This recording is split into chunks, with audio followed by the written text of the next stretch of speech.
Here's our second dialogue for the week. It's Socrates again, and it's called the Euthyphro. It's named again for the person to whom Socrates is talking. It takes place out in front of the court of Athens, where Socrates is about to be put on trial. This takes place a while after the Meno.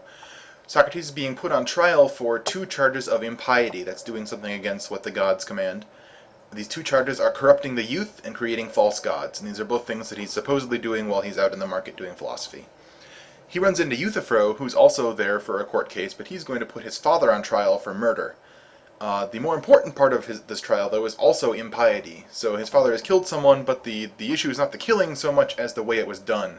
So Euthyphro is going to say that this was done impiously. You can read in the dialogue what happened. The father kills a slave by neglecting him, basically, after catching him committing a crime of his own. And so Euthyphro is going to put him on trial for this. This is less important than Socrates' case. This is what we'll be actually talking about. But it's important to have a little bit of background here. So Euthyphro is accusing his father of impiety, and we know that Socrates is also on trial for impiety. So Socrates, opportunistic guy that he is, wants to do a little philosophy before his trial. So he's going to say, hey Euthyphro, you can help me out in my trial, because I'm going to be talking about piety in, just half an hour here. So let's talk about this big question. What is piety? What does it mean to be pious or impious? Or we'll use the same word, pious and holy, impious and unholy, pretty much interchangeably in the dialogue. So just like in the Meno, Euthyphro is going to give Socrates some potential answers, and they're not going to go very well, just like in the Meno. Socrates is going to shoot them down one by one. So here's the first attempt. It goes by pretty quickly, because it's not terribly different from what happens in the Meno. Euthyphro is going to say, piety is prosecuting wrongdoing. The gods hate wrongdoing. Zeus prosecuted his father Cronus by locking him up in the underworld. So piety is prosecuting wrongdoing. Socrates says, come on, Euthyphro, this is an example. This is just like in the Meno.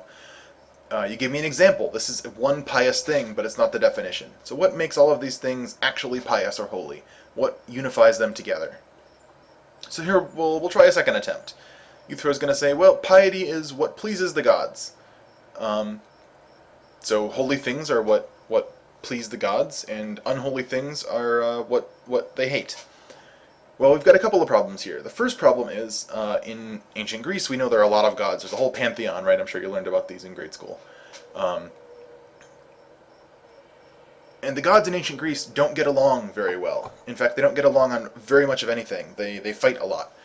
And so some gods hate what other gods love, right? If Zeus loves something, Hera probably hates it, and Hephaestus might love it, and Athena might hate it. They're going to disagree a lot. And so something that's pious to one god might be impious to another god. And if you're in a society like ancient Greece that reveres a whole bunch of gods, this is a problem. Some things then are pious and impious, holy and unholy at the same time. This is bad. We can get around this in a sense, though, by just looking for agreement, right? So the gods might decide that, well, okay, some things are clearly just bad, and some things are clearly just good. And we get the example in the dialogue of wrongful killing. This is what Euthyphro has brought his father to trial for. Right, he can say that all gods think that murder is wrong, right? This is different from killing, right? Here's the important thing. Killing can be right sometimes, most of us think, right? You can kill in self-defense, you can kill if you're a soldier in a just war, things like that. Murder is different, right? Murder usually involves killing an innocent, killing in cold blood, it's usually premeditated. Murder is really bad. We're going to do something like this here. We're going to say, well, the gods might think killing could be right or wrong, but they all think wrongful killing is bad. They'll all agree on that. What we need to figure out is what's wrongful about it, and why do they hate that? This is going to be a big, tough question, and in fact, we're not really going to answer it. We're sort of going to go a different direction, because there's another really big problem with dealing with what the gods love and hate. This is a huge, famous problem in the philosophy of religion. It has not been solved, even though this was originally invented in this dialogue some 2,500 years ago, and that'll be the subject of our next video. So click on through once you're ready.